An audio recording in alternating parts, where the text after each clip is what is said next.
Hey, hey, bonjour à tous, bienvenue sur la chaîne aujourd'hui. Vidéo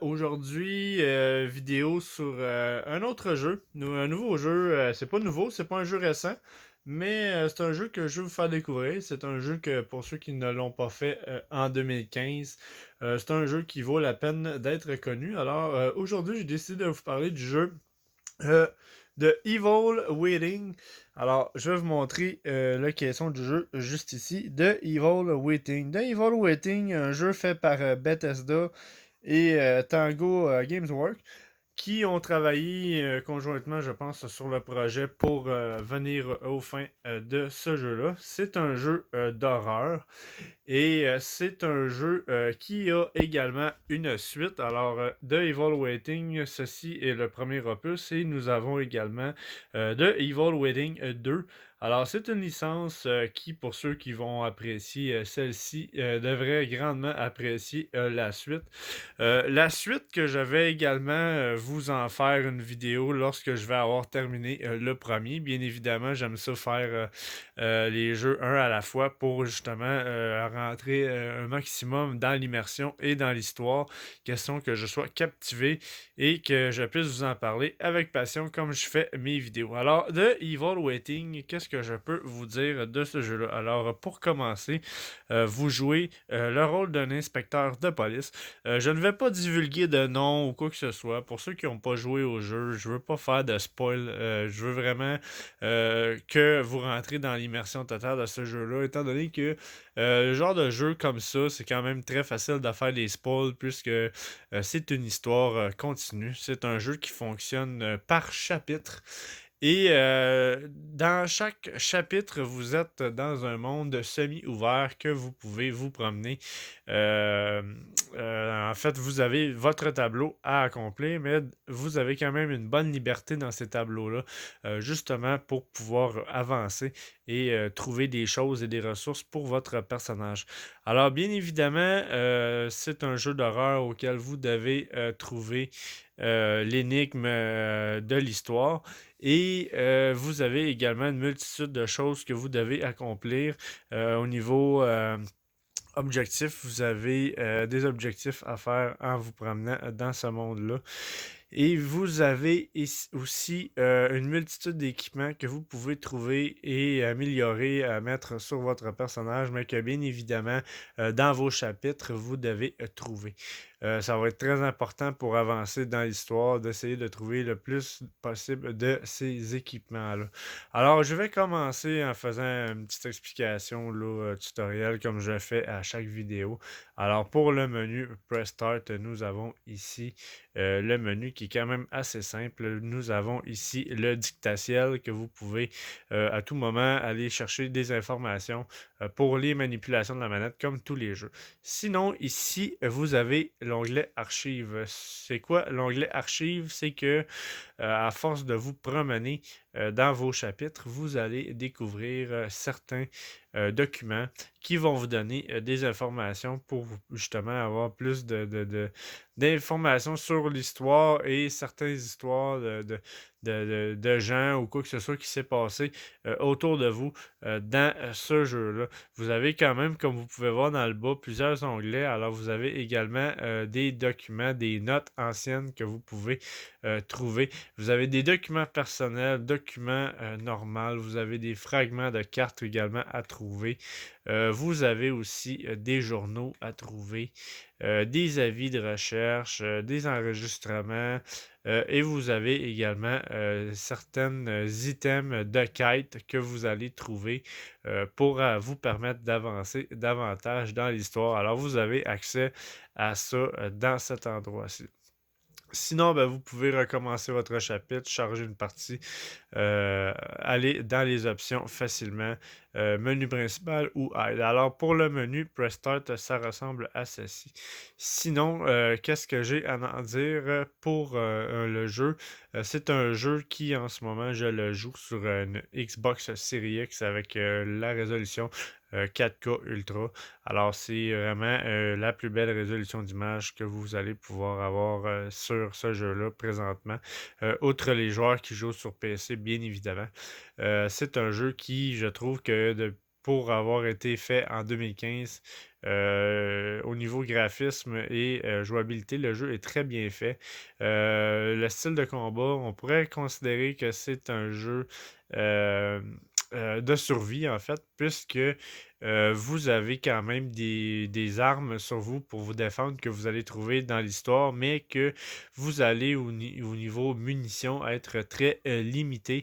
Et c'est pour ça que vous allez devoir faire des choix difficiles sur quand est-ce utiliser vos munitions pour vous défendre. C'est un jeu également qui vous permet de jouer la carte de la subtilité et d'essayer d'être le plus silencieux possible pour soit ne pas vous faire voir ou soit attaquer les créatures par surprise. Bien évidemment,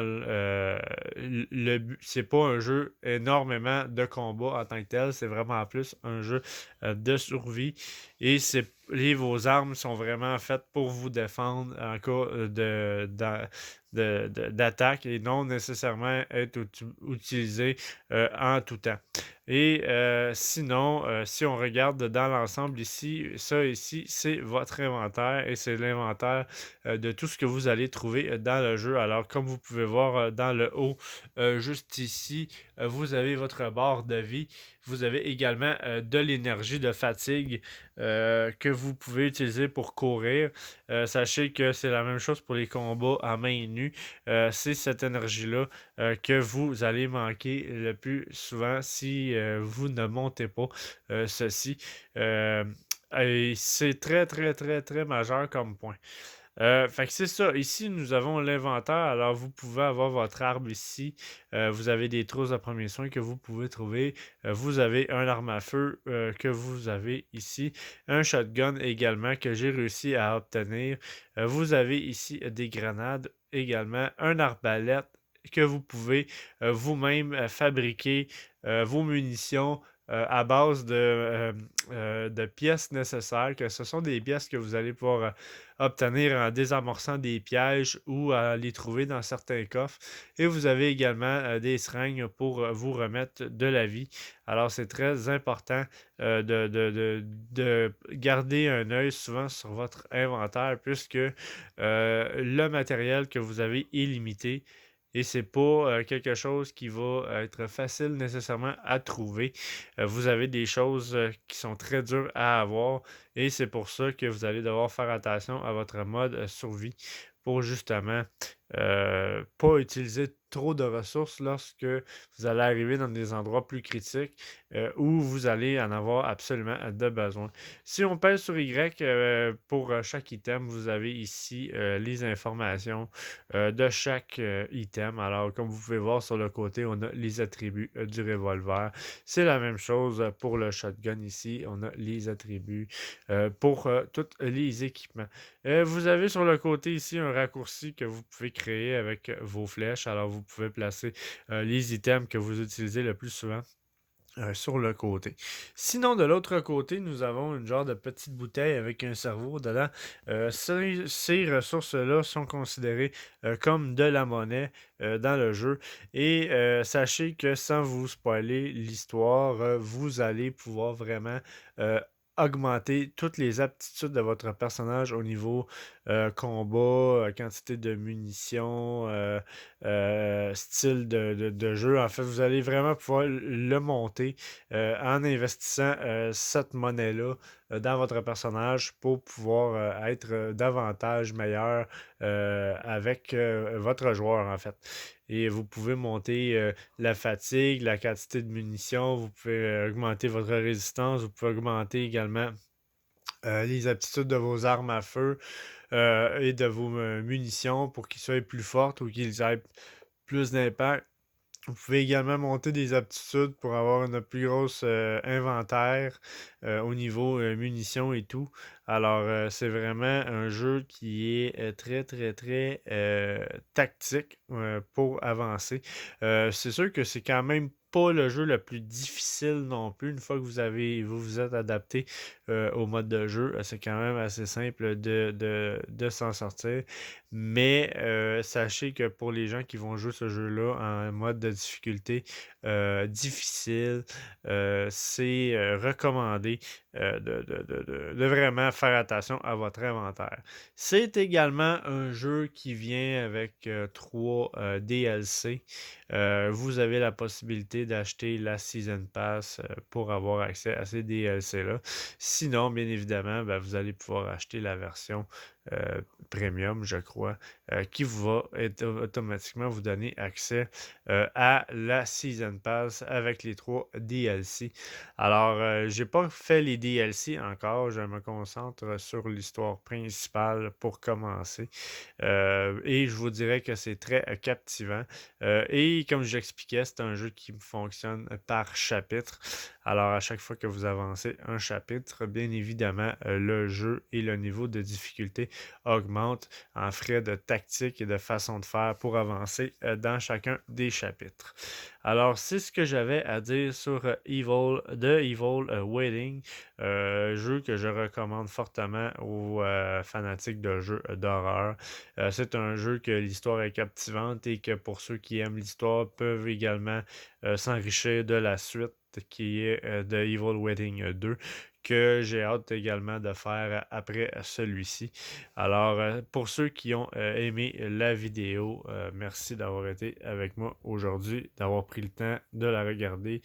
Ne vous gênez pas à liker, partager, commenter et vous abonner à ma chaîne si vous avez apprécié la vidéo.